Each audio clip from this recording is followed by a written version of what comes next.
श्री भगवानुवाच अशोच्यानन्वशोचस्त्वं प्रज्ञानवादांश्च भाससे गतासूंश्च नानुशोचन्ति पंडिता।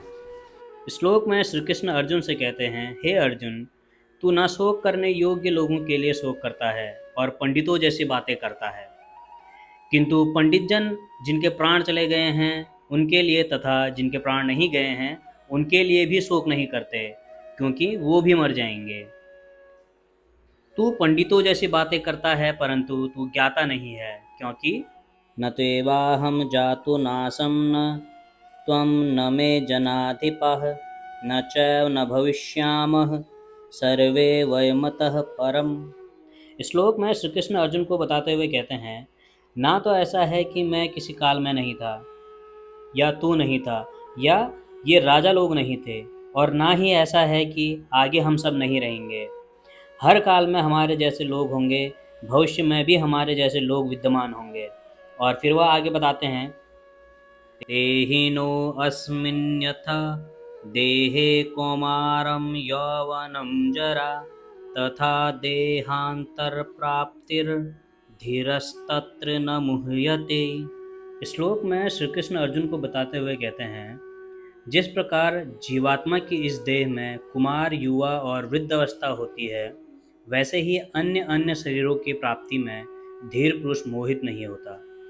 श्री कृष्ण अर्जुन को समझा रहे हैं कि आत्मा अमर है, वह कभी नहीं मरती। जीवन से मृत्यु यह एक प्रक्रिया मात्र है। आगे वह कहते हैं, मात्रा स्पर्शास्तु कौन्तेय शीतोष्ण सुख दुःखदा आगमपायिनो अनित्या स्थान स्थिति स्वभारत। श्लोक में श्री कृष्ण अर्जुन से कहते हैं, हे कुंती पुत्र, सुख दुख, सर्दी और गर्मी को देने वाले इंद्रियों और विषयों के संयोग तो अनित्य हैं, क्षणभंगुर हैं। यह कुछ ही समय के लिए रहते हैं। अतः हे भरतवंशी अर्जुन, तू इनका त्याग कर। यम ही न व्यथयन्त ये ते पुरुषं पुरुषसर्भ सम दुख सुखम धीर्यम सोम अमृतत्वाय कल्पते। इस श्लोक में श्री कृष्ण अर्जुन से कहते हैं, क्योंकि हे पुरुष श्रेष्ठ, दुख सुख को समान समझने वाला जिस धीर पुरुष को इंद्रियों और विषयों के संयोग व्यथित नहीं कर पाते, वह मृत्यु से परे अमृत तत्व की प्राप्ति के योग्य हो जाता है। नास्तो विद्यते भावो न भावो विद्यते सतः उभयोरपि दृष्टोन्तस् त्वनयोस्तत्वदर्शिभिः। श्लोक में श्री कृष्ण अर्जुन से कहते हैं, हे अर्जुन, असत वस्तु का अस्तित्व नहीं है, वह है ही नहीं, और सत्य का तीनों काल में अभाव नहीं है, उसे मिटाया नहीं जा सकता। इन दोनों का यह अंतर हमारे साथ साथ तत्वदर्शियों यानी बुद्धिमान लोगों द्वारा भी देखा गया है। श्री कृष्ण अर्जुन को समझा रहे हैं, जो असत्य है उसका कोई मोल नहीं है, और जो सत्य है उसका ही मोल है। अविनाशी तु त्वद्विद्धि येन सर्वमिदं ततं विनाशं व्यवसायस्य न कश्चित् कर्तुमर्हति। श्री कृष्ण कहते हैं, नाश रहित तो वह है जिससे यह संपूर्ण जगत व्याप्त है।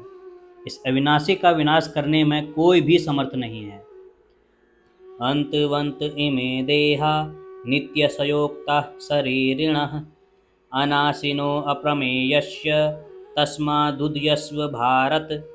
श्लोक में श्री कृष्ण अर्जुन को बताते हुए कहते हैं, अविनाशी, अप्रमेय और नित्य स्वरूप आत्मा के ये सभी शरीर नाशवान कहे गए हैं। इसलिए हे भरतवंशी अर्जुन, तू युद्ध कर।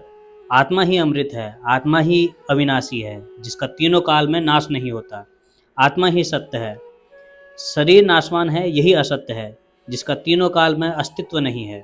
य एनं वेत्ति हन्तारं यश्चैनं मन्यते हतम् उभौत न विजानितो नायं हन्ति न हन्यते। श्लोक में श्री कृष्ण उसी बात पर बल देते हुए कहते हैं, जो इस आत्मा को मारने वाला मानता है तथा जो इस आत्मा को मरा हुआ समझता है, वे दोनों ही आत्मा को नहीं जानते, क्योंकि यह आत्मा ना तो मारता है और ना ही मारा जाता है। न जायते म्रियते वा कदाचिन्नायं भूत्वा भविता वा न भूय अजो नित्यशाश्वतोऽन्यं पुराणो न हन्यते हन्यमाने शरीरे। इस श्लोक में श्री कृष्ण अर्जुन को बताते हुए कहते हैं, यह आत्मा किसी काल में ना तो जन्मता है और ना ही मरता है, ना यह आत्मा होकर अन्य कुछ होने वाला है, क्योंकि यह अजन्मा है, नित्य है, शाश्वत है और पुरातन है।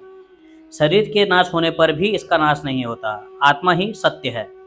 दोस्तों, इन श्लोकों का अर्थ अगर हम समझें तो यह समझ आता है कि जिस प्रकार श्री कृष्ण अर्जुन को समझा रहे हैं कि तू उन लोगों के लिए शोक करता है जो उसके योग्य नहीं हैं, उसी प्रकार हमें भी अपने जीवन में उन लोगों का मोह नहीं करना चाहिए या फिर उन लोगों का चिंतन नहीं करना चाहिए जो उसके योग्य नहीं हैं। श्री कृष्ण आगे कहते हैं, सुख और दुख कुछ ही समय के लिए आते हैं और जो हमेशा रहता है वह केवल आत्मा है।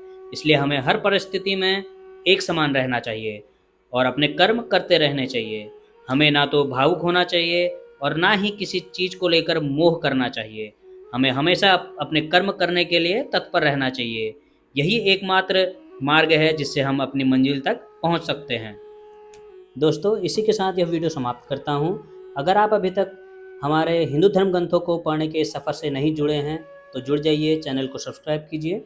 हम आपसे मिलते हैं हम अगली वीडियो में, तब तक के लिए नमस्कार।